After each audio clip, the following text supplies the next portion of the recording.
this afternoon's game?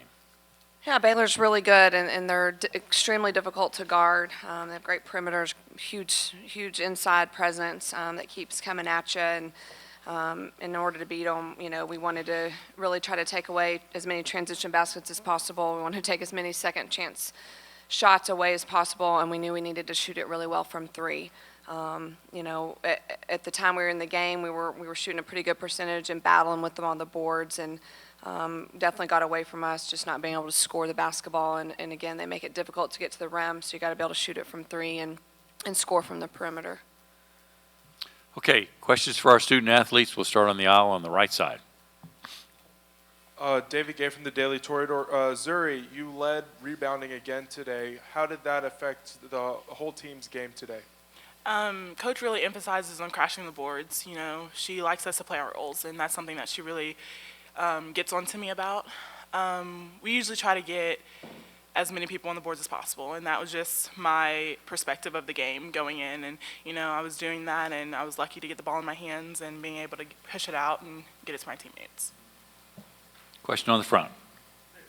Lubbock Avalanche Journal.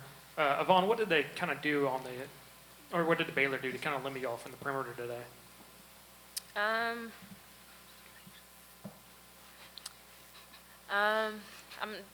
I really don't know how to answer that. I mean, Baylor played their game and we played ours. We took what they gave us and we just capitalized on some things. Questions for our student athletes? Got another question on the front.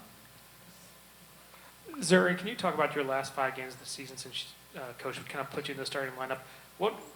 When did the light bulb kind of go on for you, and what changed to make you so effective?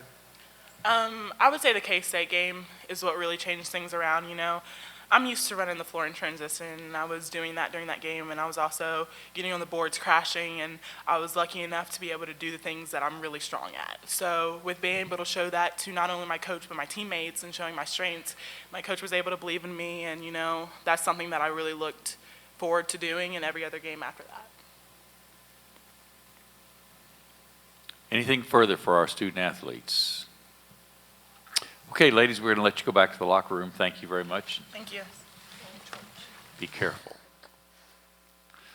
We'll take questions for Coach Whitaker. Got a question on the left middle. Mitch Bloomer, Waco Tribune Herald.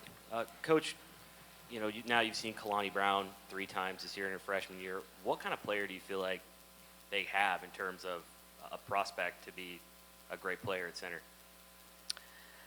I think they have a lot of great players. I think Kalani's someone I've seen a ton. I mean, just in club basketball. So I've had the opportunity to really watch her over the years, and I really felt like mid-year she really started to figure things out. And you saw her, turn it over less, have less offensive fouls, really be more under control, and be able to score the basketball. I mean, she's a big woman, and she's got great talent, and she's really starting to, I think, hone in on her skill and her feet and her hands and that sort of thing. There's no doubt she's going to be a great player for Baylor moving forward.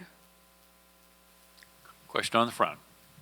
All right, Coach. Obviously, DePriest Dean's really come on strong, throughout the second half of the season. Now Zuri's coming on strong. What do you kind of look at this lineup that you had like late in the season or these last 5 games and kind of push that forward for next year?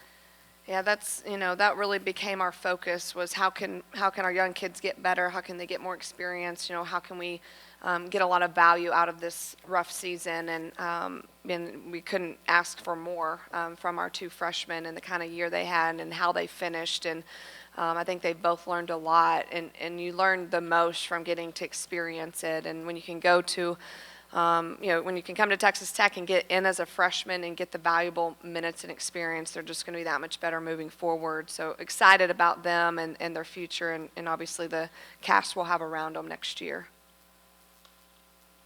Got a question on the left outside. Rick Cantu, the Austin American Statesman. The 45-3 edge on bench points, is that what sets Baylor apart from everybody else's? Their depth. That's a lot. Yeah, no question. I mean, they just keep coming. Baylor, that's what makes them, special, especially inside. They're not necessarily deep at the guard, but all their guards can play, so they can keep them on the floor, and you want to probably have some continuity within your guards and who plays. But when you can keep your 4 and your 5 fresh, and you have the luxury of continuing to bring in 6'6" and bring in great size and bigger, there's no one else in the country that can do that. To my knowledge, there's some teams with size, but not the kind of depth they have with the type of size. So when you can keep post players fresh, you're in business. Got a question on the front? All right, yesterday against Iowa State, you had one of your better shooting games, especially from 3. Today, Baylor really shut y'all down from the outside. What did they kind of throw at you that kind of knocked your shooters off? Nick, no question Baylor guards you, but I thought if you go back and look at the threes that we got, I thought for the most part they were really good looks and pretty open. They didn't go. Do they not go because you're more uptight because you're playing Baylor? Possibly, but I thought our threes were pretty open. I thought our mid-range, I thought Bonnie hit hard contested mid-range jump shots, and obviously you're not going to get much inside around the rim, but for the most part I thought our looks from 3 were pretty good, so just didn't make them. Time